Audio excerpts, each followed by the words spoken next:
Start. Cambridge 19 test 3। सबसे पहले हम टेस्ट में कुछ इंस्ट्रक्शन सुनेंगे, जैसे हम बाकी प्रीवियस टेस्ट में भी सुन रहे थे, सेम इसी तरीके से कि इस टेस्ट में डिफरेंट रिकॉर्डिंग्स होंगी। टेस्ट के टोटल 4 सेक्शंस हैं एंड टोटल 40 क्वेश्चन है और हर सेक्शन में टोटल 10 क्वेश्चन है। आपने रिकॉर्डिंग सिर्फ एक दफ़ा सुननी है और लास्ट में 10 मिनट एक्स्ट्रा मिलेंगे आंसर शीट पे आंसर ट्रांसफ़र करने के लिए। बच्चों याद रहे कि ये जो 10 मिनट्स हैं आंसर शीट पे आंसर ट्रांसफ़र करने के लिए, ये सिर्फ पेपर बेस्ड टेस्ट में दिए जाते थे, लेकिन अब चूँकि वर्जन जो है वो कंप्यूटर बेस है तो हमें कोई भी एक्स्ट्रा टाइम नहीं मिलेगा। लास्ट में जस्ट 2 मिनट्स मिलेंगे कि हम अपने आंसर चेक कर लें। हमें आंसर नोट डाउन करने के लिए कोई भी एक्स्ट्रा टाइम 10 मिनट्स का नहीं मिलेगा। आंसर चेक करने के लिए लास्ट में हमें 2 मिनट्स मिलेंगे, उसमें हम 2 मिनट्स में सारे आंसर जॉट डाउन नहीं कर सकते। हमने क्या करना है, उन 2 मिनट्स में अगर कोई स्किप हुए हैं तो हमने उसको राइट डाउन कर लेना है, या कोई अगर स्पेलिंग मिस्टेक है हमने उसकी करेक्शन कर लेनी है। Okay, let's start. Test 3. This is the IELTS listening test. You will hear a number of different recordings and you will have to answer questions on what you hear. There will be time for you to read the instructions and questions and you will have a chance to check your work. All the recordings will be played once only. The test is in 4 parts. At the end of the test, you will be given 10 minutes to transfer your answers to an answer sheet. Now turn to part 1.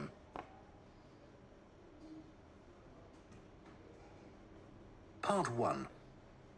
You will hear 2 neighbours who live in an apartment block talking about shopping for food. First, you have some time to look at questions 1 to 6. Okay, इस time period में हमने 1 से 6 तक question पढ़ने, हमने keywords बनाने हैं, ठीक है। वेयर टू गो, नियर, ठीक है। अब आपने बताना है कि ये जो शॉप है काइट प्लेस, ये किसके पास है। फ़िश मार्केट किस चीज़ को क्रॉस करके है। Best go before dash PM, यहाँ पर हमने टाइम लिखना है। Organic shop called, organic shop का माइट भी पॉसिबल कोई नाम हो। Look for a large dash outside, बाहर कोई बड़ी चीज़ है, हमने उस चीज़ को नोट डाउन करना है। Now listen carefully and take a answer dash questions mini 1 बस, to 6. ठीक है। किस चीज़ को हमने सुपरमार्केट में टेक करना है। Hi, Shannon. How are you settling? इस चीज़ का ख्याल रहे, हमने स्पीकर को फॉलो करना है। अगर हम स्पीकर को फॉलो करते हैं तो चांस ही नहीं कि हमारा कोई आंसर स्किप हो जाए। हमने साथ साथ आंसर जो है राइट डाउन करते जाने हैं और जहाँ पर स्पीकर बात कर रहा है, ये जो हेडिंग्स है ना हमारे लिए काफ़ी यूज़फुल है।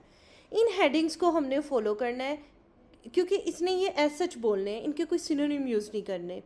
इन हेडिंग्स को हमने फॉलो करते हुए हमने अपने आंसर को राइट डाउन करना है। Okay, let's continue. Into your new flat. Really well, thanks. You look like you're going shopping. Yes, I am. My cousins are coming to stay for a couple of days and I have to cook for them. Well, there are plenty of places to buy food in Kite Place. It's the area by the harbour. Oh, okay. I'll find that on the map. Thanks. What sort of food do you need to get? Well, neither of them eats meat, but they both like fish. Well, there's a really good fish market there. Oh, great. Where is it exactly? It's at the far end of Kite Place. So you have to go over the bridge and then it's on the right. Okay. Is it open all day? It doesn't close until 4, but I'd recommend going earlier than that. It does run out of some things. Oh, I don't want that to happen. As long as you get there by 3:30, you should be fine. It's only 11 now, so plenty of time. Right? Do you need to buy vegetables too? I do, and I want to avoid all the plastic packaging in the supermarket. Well, there's a really nice organic shop there. Now, what's it called? It's the name of a flower. I know, it's Rose. Oh, that's a nice name. Yeah, it sells vegetables and quite a lot of other stuff. And where's that? Well, as you reach the market, you'll see a big grey building on your left. I think it used to be a warehouse. Anyway, Now it's a restaurant upstairs, but the ground floor has 2 shops either side of the entrance, and it's the one on the left. That's easy enough. You can't miss it. There's also a big sign on the pavement, so you can look for that. Fine. I guess if I need anything else, I'll have to go to the supermarket. Yeah, you should be able to get everything you need. But there's a minibus that goes to the supermarket if you need it. It's purple, and the number is 289. Thanks. That's great. Okay, अब हम इन पे discussion करते हैं कि हमने किस वे में उनकी कन्वर्सेशन से इन वर्ड्स को एक्सट्रैक्ट किया है. Okay, let's analyse each and every question. And answer questions 1 to 6. Hi, Shannon. How are you settling into your new flat? यहाँ पर हमें पता चला कि 2 स्पीकर हैं, एक शैनन है और एक मेल स्पीकर है. अभी तक मेल स्पीकर का नाम जो है वो रिवील नहीं हुआ. ठीक है, मेल और फीमेल स्पीकर. अब स्टार्टिंग किसने की है? स्टार्टिंग की है मेल स्पीकर ने. वो क्या कर रहे हैं? वो क्वेश्चन कर रहे हैं, वो इन्फॉर्मेशन देंगे. ठीक है, अब वो स्टार्टिंग कर रहे हैं और उनसे पूछ रहे हैं how are you settling into your new flat. ठीक है, अब वो आगे से रिस्पॉन्स करेंगी और कुछ इंक्वायर करेंगी. इसका मतलब है कि जो क्वेश्चन कर रहा है वो फीमेल स्पीकर है, वो शैनन है, और जो उनको गाइड करेंगे वो मेल स्पीकर है. Really well? ये तकनीक बहुत ज़्यादा हेल्पफुल है. हम क्या कर सकते हैं इस तकनीक से कि क्वेश्चन कौन कर रहा है, आंसर कौन दे रहा है. हम इस तकनीक से गेस कर सकते हैं कि हमने किसकी कन्वर्सेशन को केयरफुली सुनना है. ठीक है, और किसकी कन्वर्सेशन से हमने आंसर लिखने हैं. Oh, thanks. You look like you're going shopping.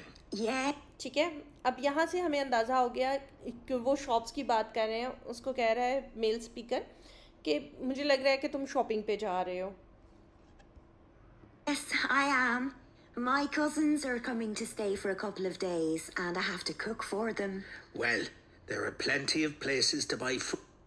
ठीक है, वो यहाँ पर बात कर रही है कि मेरे कज़न आ रहे हैं तो मैंने उनके लिए खाना बनाना है. अब मेल स्पीकर उनको कह रहे हैं कि यहाँ पर काइट प्लेस पे दिखें. ये उसने नाम मेंशन किया है.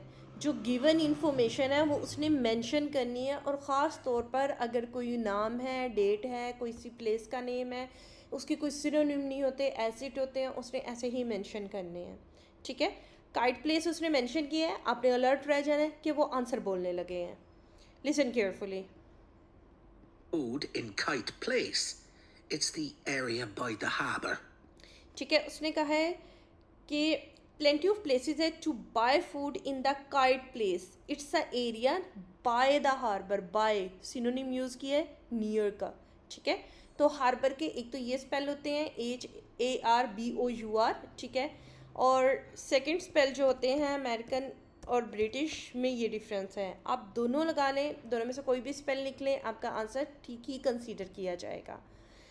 अब हम कन्वर्सेशन में सुनेंगे कि उसने फ़िश मार्केट का भी नाम लिया होगा. फिर नेक्स्ट वो स्टार्ट करेंगे. Oh, okay. I'll find that on the map. Thanks. What sort of food do you need to get? Well, neither of them eats meat, but they both like fish. Well, okay, यहाँ पर उसने fish का नाम लिया है. उसने कहा है कि कोई भी उन जो कज़न्स आ रहे हैं उनमें से कोई भी जो है वो मीट को पसंद नहीं करता, हाँ फ़िश को पसंद करते हैं. इसका मतलब अब वो हमें फ़िश की डिटेल बताने लगे हैं. there's a really good fish market there. Oh, great. Where is it exactly? It's at the far end of Kite Place. So you have to go over the bridge and then it's on the right. Okay, note किया कि उसने क्या कहा है, right का word भी use किया है. ठीक है, और बाद में आंसर बोलने के बाद ही यूज़ किया है. एग्जैक्टली उसने कहा है it's at the far end of the kite place. कि काइट प्लेस के बिल्कुल लास्ट पे है. You have to go over. Go over किसका सिनोनिम है? क्रॉस का. ठीक है, गो ओवर द ब्रिज, के आपने ब्रिज को क्रॉस करना है और आपके राइट पे है. Okay. Is it open all day? अब उसे क्वेश्चन करिए टाइमिंग के हवाले से. क्लियर है? कि हमने क्या करना है, डिसाइड कर लेना है कि आंसर किस तरीके से बोला जा रहा है. अब टाइमिंग के हवाले से हमें वो टाइम बताएंगे. It doesn't close until 4, but I'd recommend going earlier than that. It does run out of some things. Oh, I don't want that to happen. As long as you get there by 3:30, you should be fine. It's only 11 now, so plenty. ठीक है, तो यहाँ पर बात करें कि आप 3:30 best to go, तो उसने कहा है as long as you get there by 3:30, कि 3:30 तक आपके लिए जाना बेहतर है.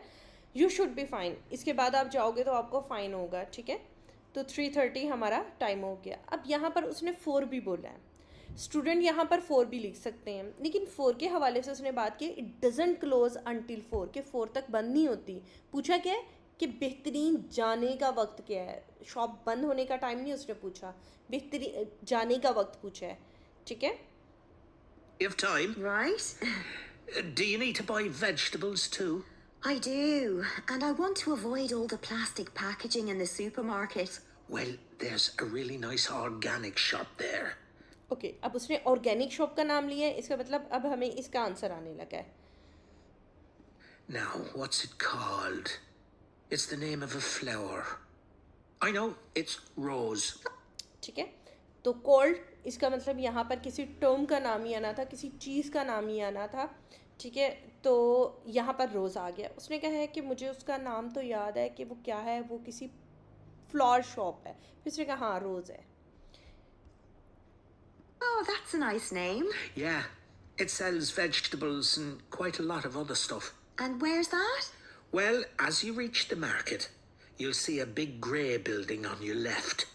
I think it used to be a warehouse. Anyway, now it's a restaurant upstairs, but the ground floor has 2 shops either side of the entrance, and it's the...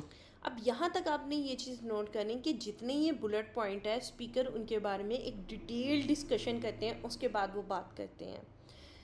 speaker ने सबसे पहले इसके बारे में बताया, फिर फीमेल स्पीकर बोल रही हैं. अब स्पीकर मज़ीद इसके बारे में सेकंड बुलेट पॉइंट के बारे में बता रहे हैं. अब फिर female speaker might be possible वो कुछ पूछेगी, उसके बाद जो है वो फीमेल स्पीकर फिर नेक्स्ट पे करेंगे.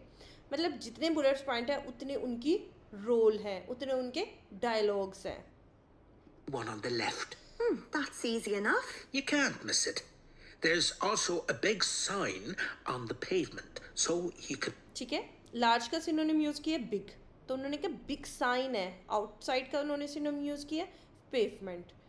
ठीक है, अब सुपरमार्केट का वो सिनोनिम बोलेंगे और सुपरमार्केट को वो ये बात करेंगे. Look for that. Fine. I guess if I need anything else, I'll have to go to the supermarket. Yeah, you should be able to get everything you need. But there's a minibus that goes to the supermarket if you need it. It's purple, and the number is 289. Okay, ये भी बात आपको बताई गई है कि noun से पहले, मिनी बस एक नाउन है, नाउन से पहले अगर आपसे ब्लैंक पूछी जा रही है, इसका मतलब आपने नाउन की क्वालिटी लिखनी है. तो यहाँ नाउन की क्वालिटी उन्होंने नाउन का कलर बताया हुआ है. Is it clear? Okay, let's move on. Question number 7 to 10. Thanks. That's great. Before you hear the rest of the conversation, you have some time to look at questions 7 to 10.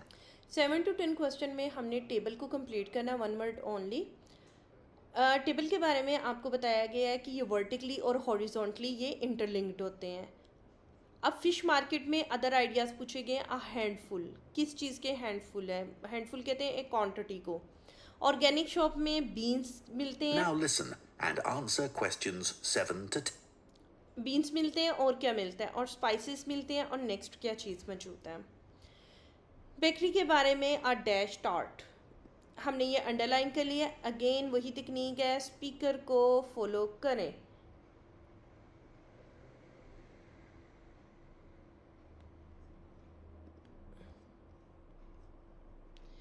Let's start. So, what do you need to get at the fish market? The salmon is always very good, and the shellfish. I'm going to make a curry, I think. And I need about 12 prawns for that. They'll have plenty of those. Okay. Have you ever tried samphire? No? What's that? It's a type of seaweed. Oh. I just ask for a handful, and you fry it in butter. It's delicious. Oh, I might try that. How do you spell it? It's SAMPHIRE.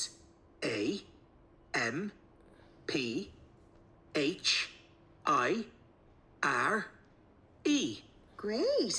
It's always good to try something different. Yeah.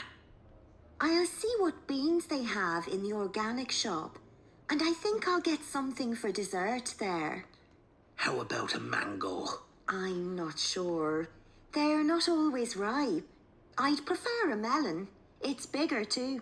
Good idea. The owner also sells a lot of spices there that you can put in a curry, and things like coconut. Oh, that's very helpful. I'll have a look. No problem.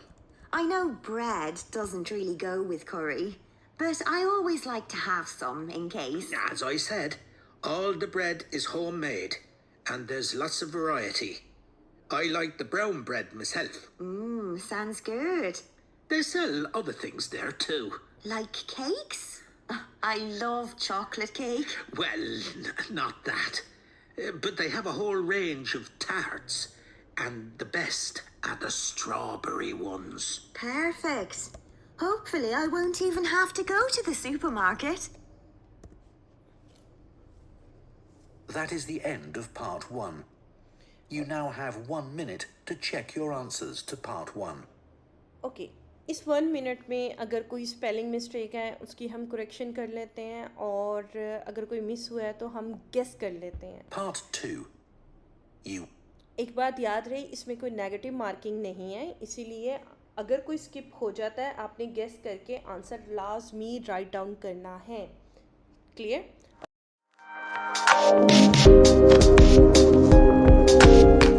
Okay now part 2. Part 2 as always हमारे पास MCQs आए हैं, लेकिन यहाँ पर MCQs में हमने multiple options choose करने हैं. 6 आंसर हमने चूज़ करने हैं. हमें ये इन्फॉर्मेशन दी गई है, और बल्कि हमने ड्रैग करनी है. मैचिंग के क्वेश्चंस हैं. मैचिंग के क्वेश्चन में अब कंप्यूटर बेस पे हमने ड्रैग करने होते हैं, लेकिन एज ऑलवेज ये एक सॉफ्टवेयर, एक वर्जन, एक साइट है, यहाँ पर हम राइट डाउन ही करेंगे. एक्चुअल टेस्ट में ये ड्रैग करने हैं. जैसे फॉर एग्जांपल फर्स्ट का आंसर एज है, तो हमने क्या करना है, एज को ड्रैग करके यहाँ पर पुट कर देना है. इस तरीके से पुट हो जाएगा. क्लियर हो गया? इंसर्ट करना है. ओके अब हमें कुछ टाइम दिया जा रहा है कि हमने ये क्वेश्चंस पढ़ने हैं. हमने क्वेश्चन पढ़ने और कीवर्ड्स बनाने हैं. will hear the organizer of a children's book festival giving some information about it on a local radio program. ठीक है, इसमें First, painting you involve have है, some time to look at questions 11 to 16. Prize winner authority involve है, ये disability के लिए कौन सा प्रोग्राम है, ड्रामा एक्टिविटीज़ के लिए कौन सा प्रोग्राम है, रिलेशनशिप क्या है, एज ग्रुप क्या है, अनहैप्पी फीलिंग्स है, और अवेयरनेस है.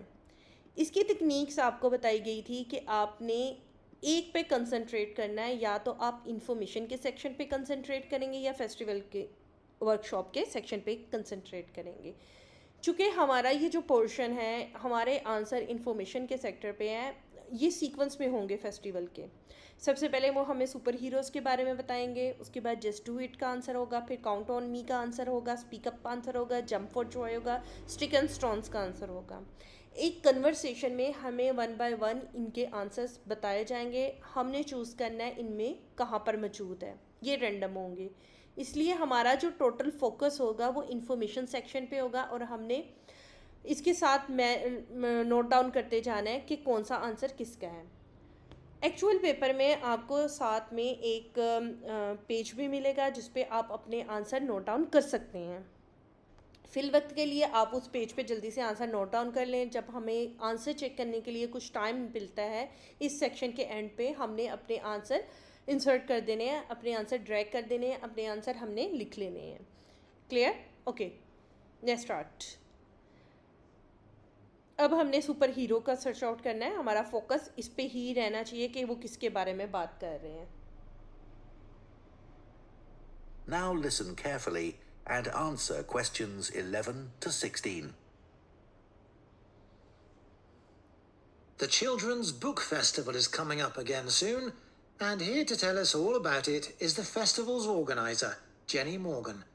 So tell us what we can expect this year, Jenny.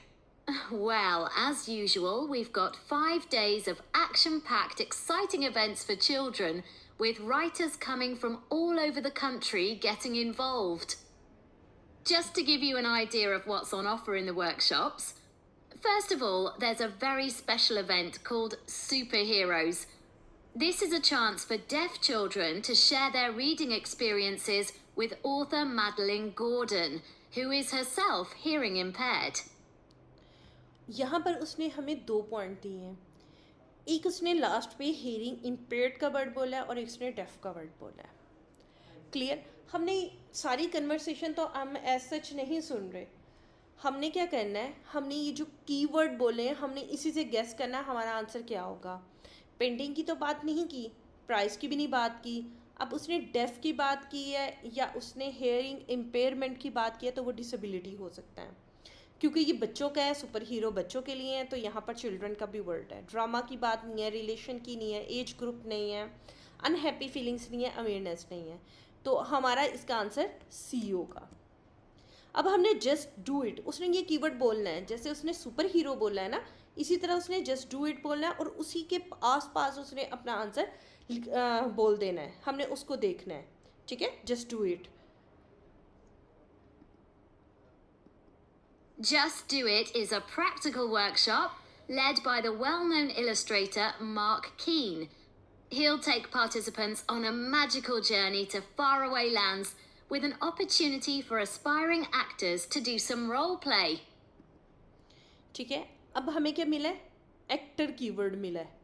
अब एक्टर के हवाले से हम कीवर्ड देखते हैं. पेंटिंग की तो बात नहीं हुई, ऑथराइज की बात नहीं है, डिसेबिलिटी की बात नहीं है, ड्रामा, एक्टर, ये हो सकता है. खैर अभी हम इसको पॉइंट आउट नहीं करें, हम नेक्स्ट देखते हैं. रिलेशनशिप की नहीं है, स्पेसिफिक एज ग्रुप की नहीं है, की नहीं है, अवेयरनेस की नहीं है. तो ड्रामा और एक्टर. ठीक है, तो इसका पॉसिबल आंसर डी हो सकता है. ओके, नेक्स्ट उसने keyword as always count on me बोलना है, साथ ही उसके बारे में बताना शुरू कर देना है.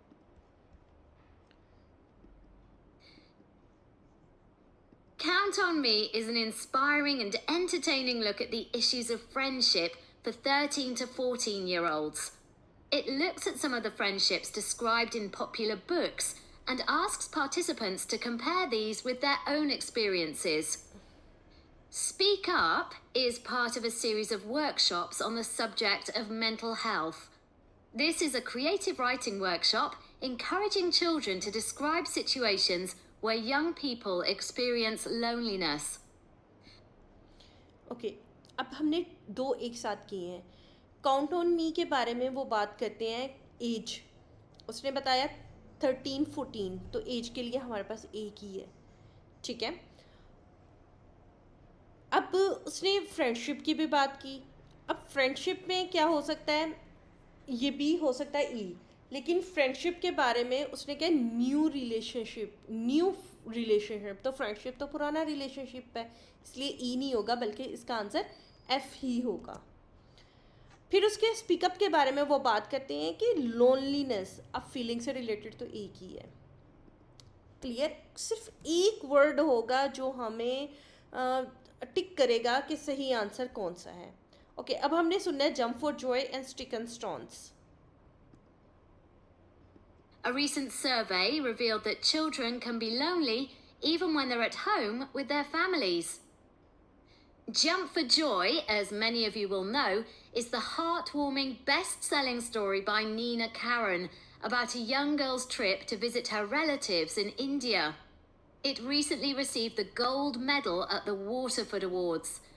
Nina will get children to celebrate the word joy by writing a poem. Sticks and Stones is the beautifully illustrated picture book for young readers about a community who organise an African Caribbean festival to help local children learn about their Jamaican roots. This will be a musical event where children will have the chance to play steel drums. This is bound to be very popular, so please book as soon as possible. Okay, jump for Joy के बारे में वो बात कर रहे हैं कि उसको गोल्ड मेडल मिला है. तो गोल्ड मेडल के लिए तो एक ही है, प्राइज विनिंग. क्लियर. और स्टिक एंड स्टोन्स के बारे में वहाँ पर बात कर रहे हैं कि एक कल्चर है, अवेयरनेस है, लर्निंग है, तो कल्चर और अवेयरनेस के बारे में यही है। क्लियर? यहाँ तक हमने ये सीखा है कि सिंगल वर्ड ही हिट करता है, हम अपना आंसर डिसाइड कर लेते हैं, और वो उस वक्त ही पॉसिबल है जब हमने हाईलाइट किया हुआ है, जब हमने अंडरलाइन किया हुआ है। Okay, let's continue question 17 to 20। अब यहाँ पर हमें MCQs मिले हैं और विद 2 ऑप्शंस। हमने क्या करना है, एज ऑलवेज MCQs में हमने सिलेक्शन और डिलीशन की अप्रोच को देखना है।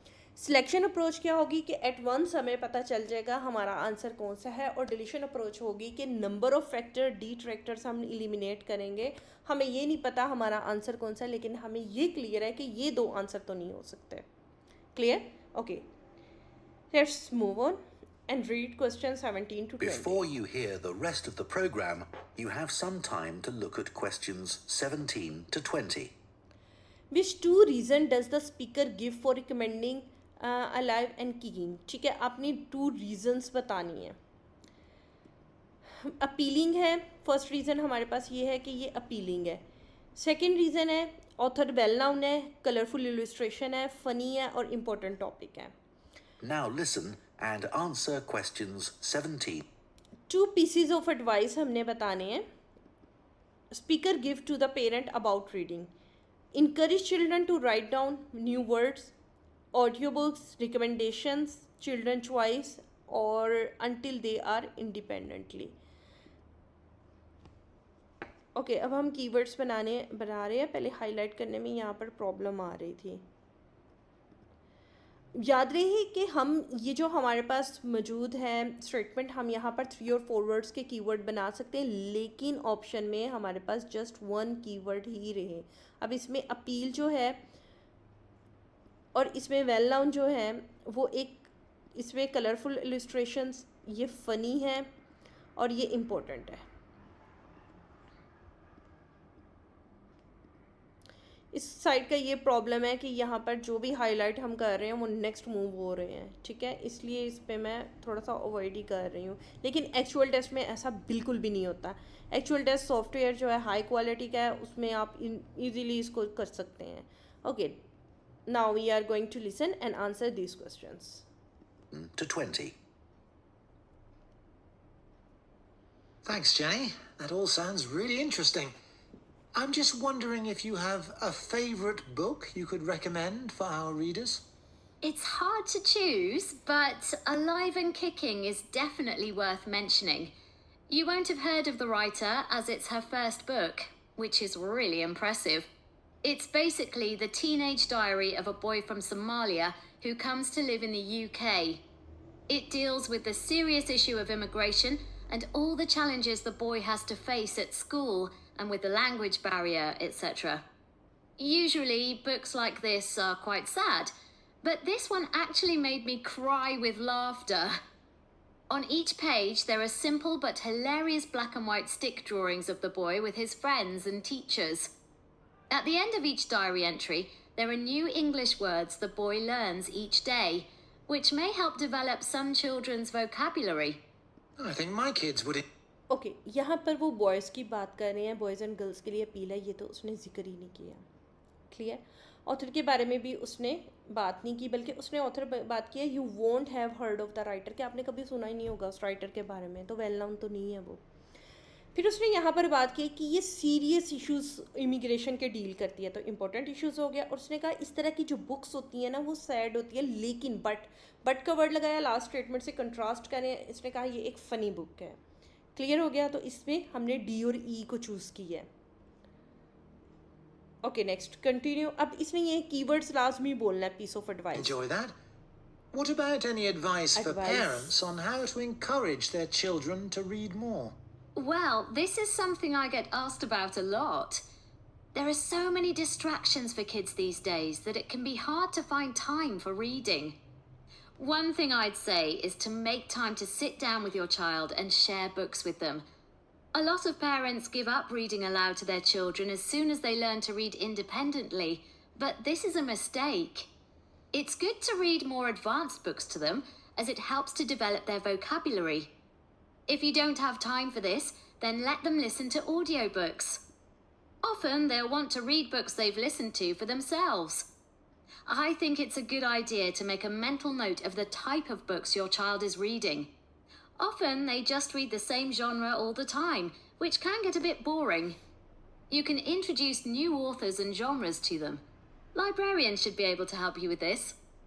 Well, Jenny, I think that's really useful. Okay यहाँ पर भी हमें वो क्लियरली आंसर बता रहे हैं कि ऑडियो बुक को हमने लिसन करना है और डिफरेंट जॉनरा होता है, लेकिन लाइब्रेरियन सजेशन कर सकते हैं किस बच्चे को कौन सा जॉनरा पढ़ना है. क्लियर? ओके, नेक्स्ट हम पार्ट 3 और पार्ट 4 की बात कर रहे हैं. पार्ट 3 में अगेन हमारे पास MCQs हैं और कुछ मल्टीपल ऑप्शंस सेलेक्ट करने हैं हमने एंड फ्लो चार्ट कंप्लीट करना है, और हमारे पास पार्ट 4 में फिलिंग द ब्लैंक्स हैं.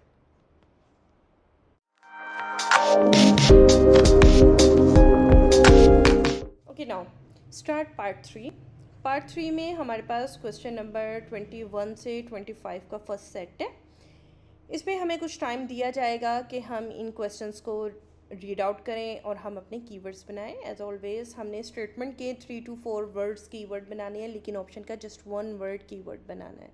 Okay, let's continue.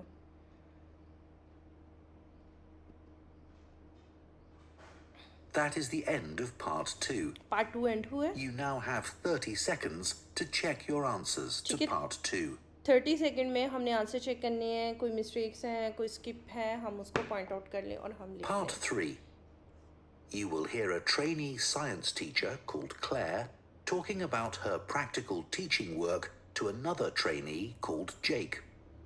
First, you have some time to look at questions 21 to 25. Okay, 21 से 25 पे how does the Clare feel about the student in her 12th science class. ठीक है, इसकी feeling क्या है students की, हमसे ये पूछा जा रहा है. वरीड है, चैलेंज्ड है, फ्रस्ट्रेटेड है. फीलिंग है तो फीलिंग जैसे वर्ड्स हमने अंडरलाइन करने हैं. ठीक है, वरीड, चैलेंज्ड और frustrated. How does the Jack react Clare suggestion about the experiment. यहाँ रिएक्शन है. रिएक्शन अनकंसर्नड है, डिफ़िकल्ट टू ऑब्टेन है और सस्पेक्ट है. What Now problem listen carefully and answer questions. What problem do they agree may be involved in the experiment involving criminal. ठीक है, हमने यहाँ पर प्रॉब्लम हाईलाइट करनी है. Any result may not apply to humans. ये problem है कि एनिमल्स इन्वॉल्व किया है तो लेकिन जो रिज़ल्ट प्रोड्यूस हो रहे हैं वो ह्यूमन पे अप्लाई नहीं किए जा सकते. परमिशंस का प्रॉब्लम है, एनिमल एक्सपेरिमेंट का प्रॉब्लम है. बट क्वेश्चन, अब क्वेश्चन पूछा जा रहा है, do they decide the experiment should address, कि एक्सपेरिमेंट को किस क्वेश्चन पे काम करना चाहिए. माइसिस पे काम करना चाहिए, हेल्थ प्रॉब्लम पे काम करना चाहिए या सप्लीमेंट पे काम करना चाहिए. Clear might also consider another experiment. क्या चीज़ शामिल है, फूड सप्लीमेंट शामिल है, जेनेटिक शामिल है या एक्सरसाइज शामिल है. ओके, हमने यहाँ पर सिलेक्शन और डिलीशन की अप्रोच करनी है. हमने जो आंसर है फ़ौरन सेलेक्ट करना है, जो आंसर नहीं है हमने ये नोट डाउन कर लेना है कि ये दो के बारे में बात नहीं करें, इसको हमने डिट्रैक्टर्स को स्किप करना है. Let's continue. Questions 21 to 25. Hi, Jake. How are you getting on with the practical teaching? Oh, it's harder than I expected, but I've got some great classes. How about you? Not brilliant. I'm really struggling with my Year 12 science class. Are they hard to control? Well, I don't have discipline problems as such. It's just that they don't seem to think that science has anything to do with their lives. It's depressing. They listen to what I say, and I gave them a test last week, and the results weren't too bad. But there's no real engagement. Right. And as part of my teaching practice, I have to design an experiment for them to do. I was wondering about something on the children's diets, you know, asking them to record what they eat and maybe linking it to their state of health. Let's think. So your methodology would involve the children recording what they eat, okay, but you'd also need to have access to the children's medical records, and I don't think people would be happy about that. Confidentiality would be an issue.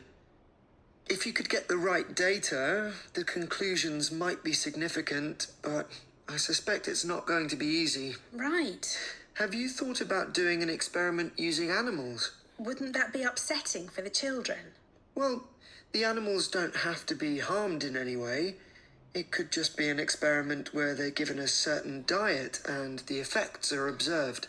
Would I have to get permission to use animals? Yes, you'd have to submit an outline of the experiment and fill in a form, but it's quite straightforward. But if we found out that, say, a particular diet affects the health of animals, the same thing wouldn't necessarily be true for people, would it? No, that's true. But the findings for any experiment are going to be limited. It's inevitable. I suppose so. So, what animals could I use to investigate the effects of diet? Mice? Yes, you'd need experimental mice, ones that have been specially bred for experiments. Okay, so what will your experiment be investigating exactly? Well, something to do with nutrition. So maybe we could look at food supplements, things like extra iron and extra protein, and their impact on health. That might be rather broad. Maybe just look at the effects of one supplement, like sugar, on the health of the mice.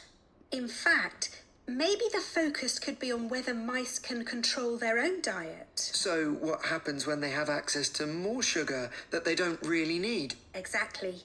Do they eat it, or do they decide to leave it? Great. Then later on, you could do a follow-up experiment adding another variable. Like, you could give some of the mice the chance to be more active, running on a wheel or something, and the others just sit around and don't do much. Or I could repeat the experiment, but change the type of food I provided, or use mice with a different genetic structure. But I think your idea would be more interesting. I might think about that some more. Okay part 3 में अक्सर student ये complain करते हैं कि वो तेज़ी से बोलते हैं और वो हमारे सर के ऊपर से गुजर जाता है. ऐसा नहीं है.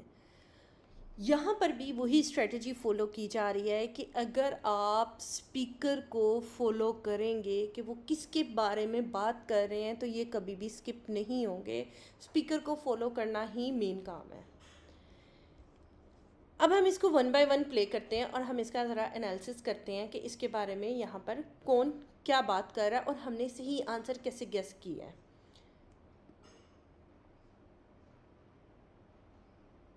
Read the same genre all the time.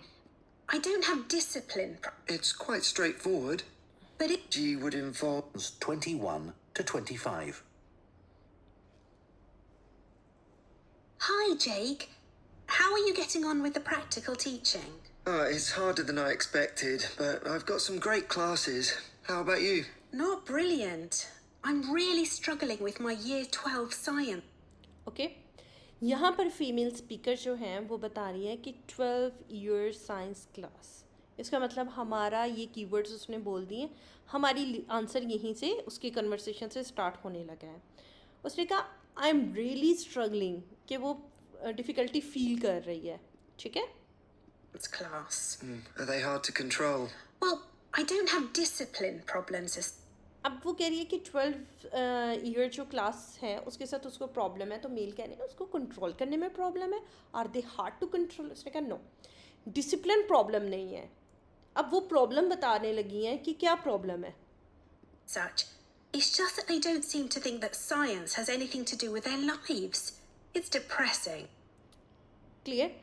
अब यहाँ पर वो कहती है I don't have discipline problem. तो चैलेंज देयर पुअर बिहेवियर. ये तो नहीं हो सकता क्योंकि उसको डिसिप्लिन प्रॉब्लम पे तो नहीं है. फिर उसने यहाँ पर बात की. उसने कहा they don't seem to think science has anything to do with their life. उनको लगता है कि साइंस तो कुछ भी नहीं है उनके लिए. तो लैक ऑफ इंटरेस्ट. और उसने कहा ये डिप्रेसिंग है. डिप्रेसिंग वरी की एक नेक्स्ट स्टेज है.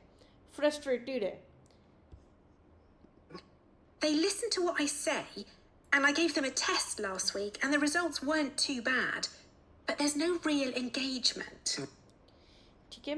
अब प्रोग्रेस के बारे में वो बात करें. वो कहते हैं कि जो मैं कहती हूँ वो सुनते तो हैं और जब मैं रिज़ल्ट लेती हूँ, टेस्ट लेती हूँ तो उसके रिज़ल्ट बैड नहीं होते. Result weren't too bad. उसने ये वर्ड बोला है. इसका मतलब रिज़ल्ट प्रोग्रेस का तो मसला नहीं है बट पिछली स्टेटमेंट को कंट्रास्ट करके वो कह रहे हैं they are no real engagement, there is no real engagement, मतलब उनकी इन्वॉल्वमेंट नहीं है। क्लियर? हमें 2 हिंट यहाँ पर मिले हैं फर्स्ट MCQs में कि हमारा आंसर सी कैसे हो सकता है। फर्स्ट हिंट है कि वो कह रही है anything to do with their life, कि उनको लग रहा है कि साइंस कुछ भी नहीं है। दूसरा हिंट मिला है नो रियल इंगेजमेंट। क्लियर? इन हिंट से ही हम अपना आंसर सही डिसाइड कर सकते हैं। जो डिट्रैक्टर्स है उसके भी हमें 2 हिंट मिले हैं। फर्स्ट बी के लिए उसने यहाँ पर बहुत बात की है कि उसका डिसिप्लिन से कोई कंसर्न नहीं है, इसलिए वो पुअर बिहेवियर करें, अच्छा बिहेवियर करें, नॉट कोई कंसर्न नहीं है उसका। फिर उसने कहा कि जो उसको असाइनमेंट्स मिलती है बच्चों को वो अटेम्प्ट करते हैं, तो यहाँ पर जो प्रॉब्लम आ रही है प्रोग्रेस की, ये भी प्रॉब्लम नहीं है। क्लियर? Okay, let's continue. अब हमने देखना है कि यहाँ पर हमने बी क्यों सिलेक्ट किया था। Right. And as part of my teaching practice, I have to design an experiment for them to do. I was wondering about something on the children's diets, asking them to record what they eat and maybe linking it to their state of health. Let's think.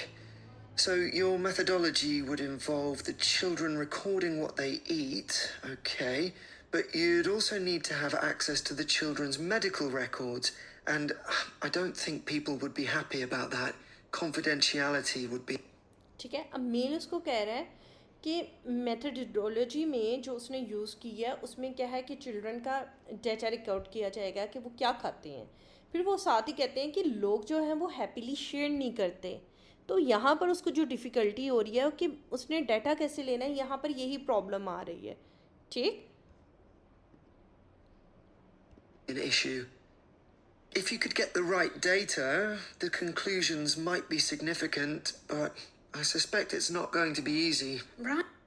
ठीक है, यहाँ उसने suspect का word use किया, conclusion का word use किया है, तो बच्चे अज्यूम करते हैं कि इसका सी ऑप्शन होगा, लेकिन उसने यहाँ पर बात की है कि if you could get the right data, अगर आप राइट डाटा ले लोगे, कंक्लूजन माइट बी सिग्निफिकेंट, फिर कंक्लूजन जो है वो सिग्निफिकेंट होंगे, अपसेटिंग नहीं, सिग्निफिकेंट होंगे। लेकिन आई सस्पेक्ट, मुझे लगता है it's just not going to be easy, कि ये आसान नहीं होने लगा। क्यों? क्योंकि लोग अपना डाटा सही शेयर नहीं करते। ओके, नेक्स्ट हमने यहाँ पर ये देखना है कि उसको प्रॉब्लम क्या आ रही है और हमने इसका ए ऑप्शन चूज़ क्यों किया था। Right. Have you thought about doing an experiment using animal? ठीक है, अब मेल स्पीकर कह रहा है कि क्या आपने सोचा कि आप एनिमल्स पे एक्सपेरिमेंट करेंगे? Wouldn't that be upsetting for the children? Well, the animals don't have to be harmed in any way. It could just be an experiment where they're given a certain diet and the effects are observed. Clear हो गया? तो उसने कहा कि हमने उनको harm नहीं करना, हमने एक ऑब्जर्व करना है उनको डाइट देते हुए। Would I have to get permission to use animals? Yes. अब परमिशन की बात कर रहे हैं, यहाँ पर ये वर्ड यूज़ किया गया है।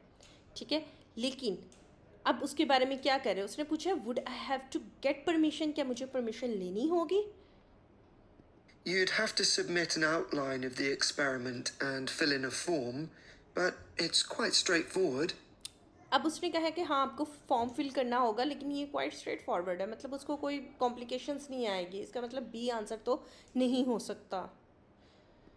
But if we found out that, say, a particular diet affects the health of animals, the same thing wouldn't necessarily be true for people, would?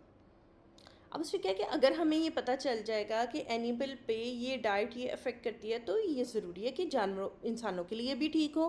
तो इसका मतलब एनी रिजल्ट में नॉट अप्लाई टू ह्यूमन, कि कोई result human के लिए different भी तो हो सकता है ना। Would it? No, that's true. But the findings for any experiment are going to be limited. It's inevitable.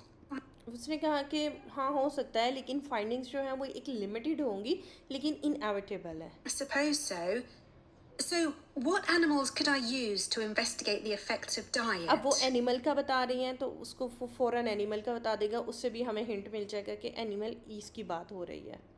Mice? Yes, you'd need experimental mice, ones that have been specially bred for experiments. Okay, so what will your experiment be investigating exactly? Well, something to do with nutrition. So maybe we could look at food. Okay, उसने nutrition की बात की है। ठीक है, nutrition से मुराद food है। Food supplements, things like extra iron and extra protein, and their impact on health. That might be rather broad. Maybe just look at the effects of one supplement, like sugar, on the health of the mice. अब उसने sugar की भी बात की और health की भी बात की है, लेकिन उसने यहाँ पर हमें इन्फॉर्मेशन क्या दी है, does an increase in sugar lead to health problem, ठीक है, लेकिन यहाँ पर वो उसको सजेशन दे रहे हैं।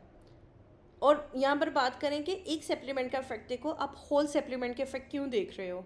In fact, maybe the focus could be on whether mice can control their own diet. तो उसने कहा कि नहीं, ये भी हो सकता है, लेकिन हमने क्या करना है, कंट्रोल करना है कि वो अपनी डाइट को कैसे कंट्रोल कर सकते हैं। मेरा मेजर एरिया ये है, क्योंकि फीमेल रिसर्च कर रही है तो हमने फीमेल के पॉइंट को हमने अपना आंसर कंसीडर करना है, मेल सिर्फ सजेशन दे रहे हैं। So, what happens when they have access to more sugar that they don't really need? Exactly. Do they eat it or do they decide to leave it? Great. Then later on, you could do a follow-up experiment adding another variable. Like, you could give some of the mice the chance to be more active, running on a wheel or something, and the others just sit around and don't do much. Or I could clear? अब उसने यहाँ पर बात की है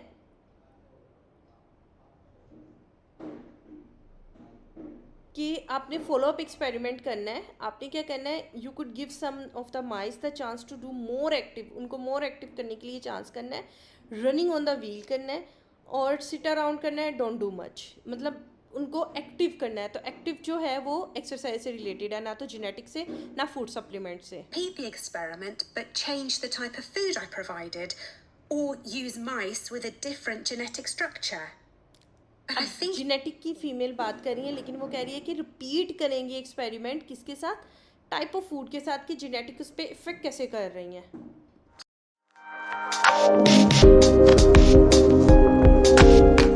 okay, अब हम बात करते हैं question number 26 to 30।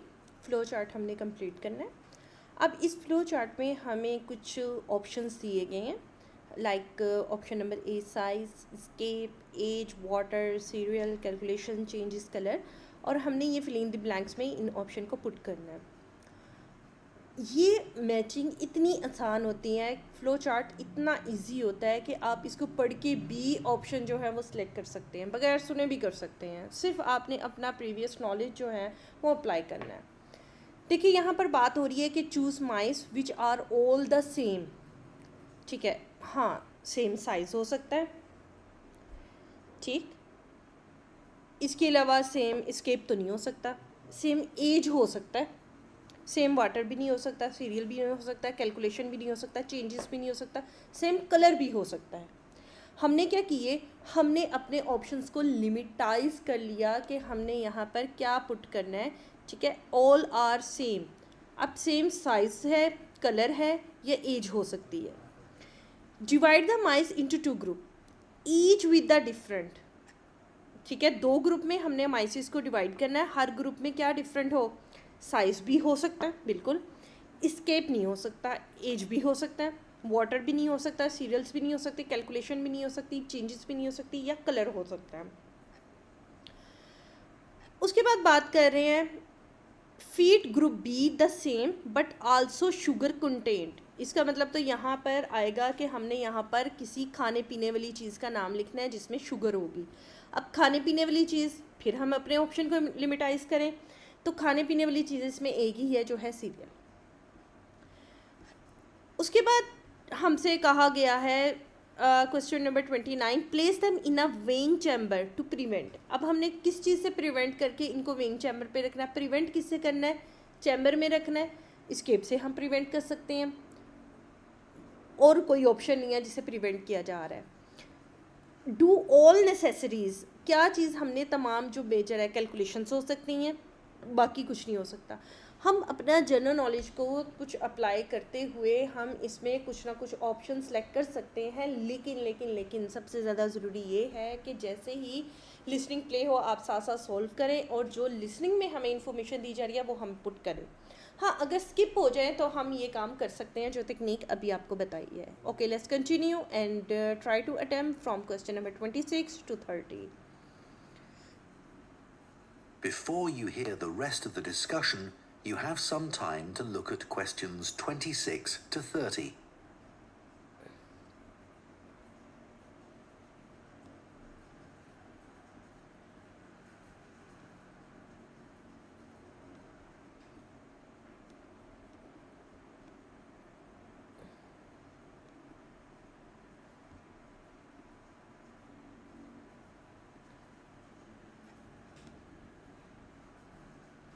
Now listen and answer questions 26 to 30.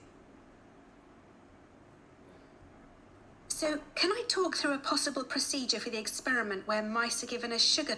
Okay, one point I forgot to tell you. आपने अब इसमें फोकस फिलिंग दी ब्लैंक्स पे रखना है. अज्यूम करेंगे फिलिंग दी ब्लैंक था. आप बेशक यहाँ पे वर्ड पुट कर लें जो वो बोल रहे हैं. उसके बाद देखें कि वो उस वर्ड के आगे अल्फ़ाबेट कौन सा है. फिर आपने यहाँ पर ऑप्शन लिखनी है जो अल्फ़ाबेट्स में है. एज़ पर इंस्ट्रक्शन काम करना है. उन्होंने कि choose 5 answer from the boxes, write the correct letter. तो आपने लेटर लिखनी है. अगर आप फॉर एग्जांपल आपका क्वेश्चन नंबर 1 का आंसर साइज़ है, आप यहाँ पर साइज़ लिखते हैं, आपका गलत आंसर कंसीडर किया जाएगा क्योंकि आपको इंस्ट्रक्शन है कि आपने लेटर लिखनी है, तो आपने ए ही लिखना है. Clear? Supplement. Sure. I did a similar experiment in college, actually. Great.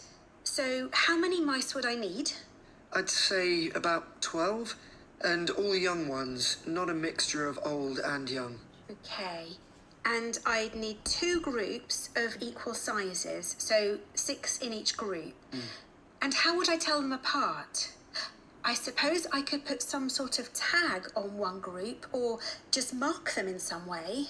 You could use food colouring, that wouldn't hurt them. Perfect. Then each group would go into a separate cage, and one group, let's call them Group A, would be the control group. So they'd just have ordinary mouse food. I suppose you can buy that? Yes, it comes in dry pellets. And the other group would have the same as the first group, but they'd also have the extra sugar. Would you just give them straight sugar? It might be better to give them something like cereal with it. Then you'd need to weigh the mice, I should think, once a week. And you'd need an electronic balance. But we can't hold them on the balance, or it'd affect the reading. Exactly. So you need something called a weighing chamber to stop the mice from running away. It sounds complicated, Running away. but actually you can just use a plastic box with holes in the top. Okay. So once we've measured the weight gain of each mouse, we can work out the average for each group, as well as the standard deviation, and then see where we go from there. That sounds cool. I think the students will enjoy it. Yes. One thing you must remember. That is the end of part 3. You now have 30 seconds to check your answers to part 3.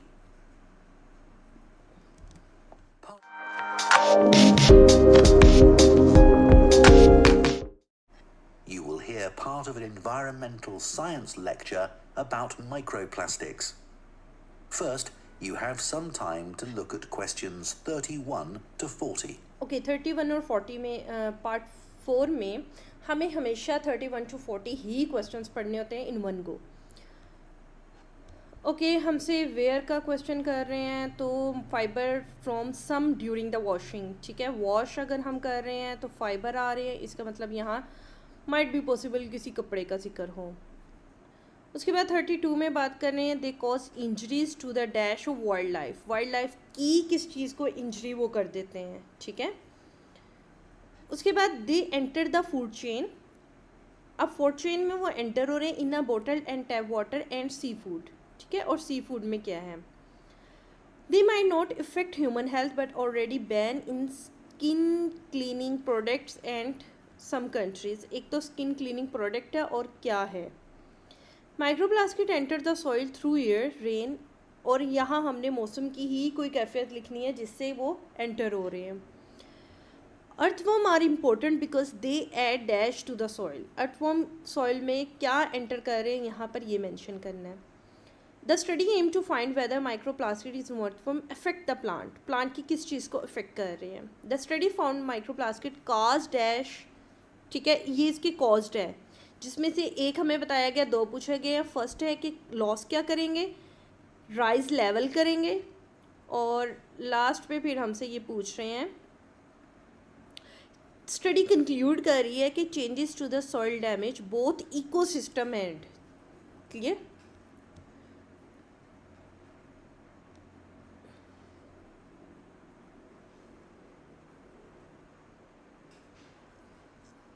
Answer साथ साथ आपने note down करते जाने हैं। Spelling का अगर कोई mistake हो भी जाती है तो आपने उसको फ़ौरन करेक्शन नहीं करनी। लास्ट पे हमें 2 मिनट्स मिलेंगे, इस सेक्शन के लास्ट पे भी टाइम मिलेगा और बाद में भी 2 मिनट्स मिलेंगे। Now listen carefully उस वक्त and note down answer करना। questions 31 to 40. In today's lecture, I'm going to be talking about microplastics. Microplastics are tiny pieces of plastic smaller than 5 millimeters in size. Recently, there's been a greater awareness that there are large quantities of plastic waste, big and small, in the environment. The amount of plastic waste in the oceans has received widespread attention, but far less is known about the effects of microplastics in fresh water and particularly in soil. Microplastics can enter the environment via a number of different sources. Threads and microfibers detach from synthetic clothing every time they're put in a washing machine, and these find their way into the water system. Other sources include big pieces of plastic waste that are already in the environment, and these break down into microscopic particles over a period of time.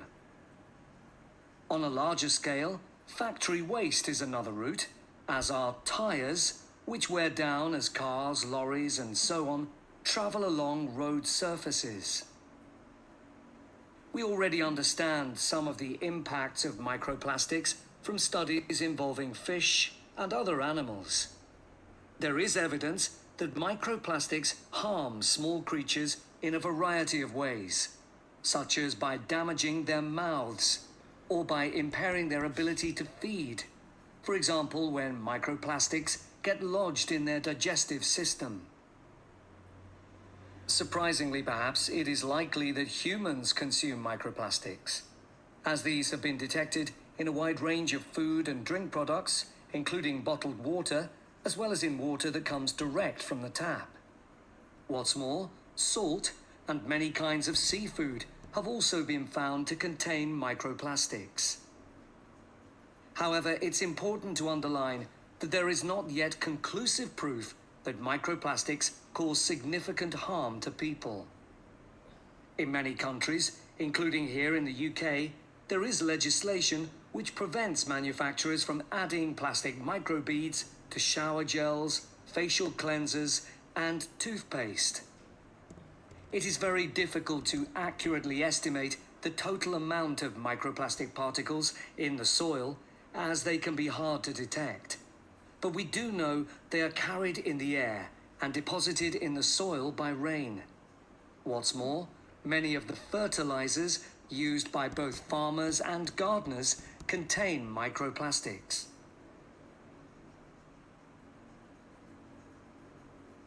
A team from the Anglia Ruskin University in Cambridge has carried out a study of the effects of microplastics on the digestive tracts of earthworms. These worms, which live in topsoil, are an essential component of our agricultural system. By feeding on soil, they mix nutrients into it, thereby making it more fertile. The researchers set out to discover whether the introduction of microplastics into the soil and the subsequent ingestion of these by earthworms would impact soil quality and ultimately inhibit plant growth. The short answer was yes, it did. After placing 3 different types of microplastic particles into the soil, they planted perennial ryegrass. The particles of microplastic, which included biodegradable PLA and conventional high-density polyethylene, or HDPE, were then ingested by the earthworms in the soil. The result was that the worms lost weight rapidly. What's more, a lower percentage than normal of the ryegrass seeds germinated, and the researchers concluded that this was a direct result of the earthworms being unable to fulfill their normal role in making soil more fertile. The team also discovered that there was an increase in the amount of acid found in the soil, and this was attributed mainly to the microplastic particles from conventional HDPE plastic. The conclusions of the study make for very interesting reading. I've included the reference in the notes to give you at the end of this session.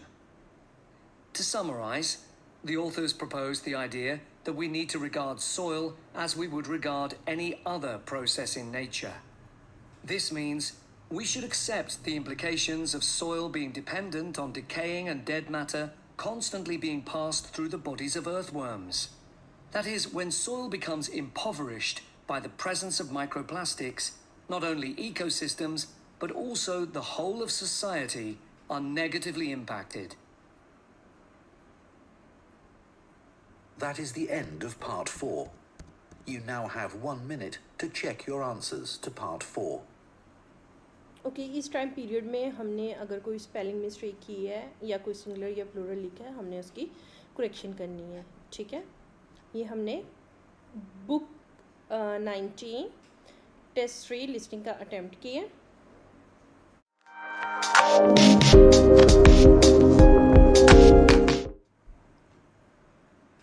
Okay, now we are going to submit this test.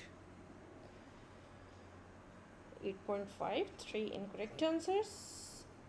Bridge, how is it possible? I think so there is some mistake in answer or in the site. यहाँ पर question number 1 और question number 2 दोनों के harbour answer लिखे हुए हैं, ठीक है। खैर हम इसको बुक से भी कंफर्म कर लेते हैं क्या प्रॉब्लम आ रही है। नेक्स्ट पोर्शन हमारा ठीक है, उसके नेक्स्ट भी ठीक जा रहे हैं, नेक्स्ट भी ठीक है, CBA ओके, मैचिंग भी हमारी ठीक है। लास्ट की बात करते हैं। ओके, फर्टिलाइज़र Z और S दोनों स्पेलिंग के साथ ये एक्सेप्टेबल है, लेकिन सिंगुलर और प्लूरल की मिस्टेक मैटर करती है। ओके, टोटल एक मिस्टेक यहाँ पर काउंट हो रही है। ओके, ये था बुक 19 टेस्ट 3। मुझे उम्मीद है कि आपको ये वीडियो बहुत इन्फॉर्मेटिव लगी होगी और आपको strategy, technique, each and every question की अच्छे से समझ आ गई होगी। अगर आपको ये वीडियो पसंद आई तो लाइक करें और चैनल को सब्सक्राइब करें for more IELTS related content. Bell icon को ज़रूर प्रेस करिएगा ताकि आपको फ्यूचर में नेक्स्ट टेस्ट की अपडेट्स मिलती जाए और उनकी स्ट्रेटजी से आप इस्तिफ़ादा हासिल करें। ठीक है, मिलते हैं नेक्स्ट टेस्ट में, book 19 आइट्स listening test 4। Till then, अल्लाह हाफिज़।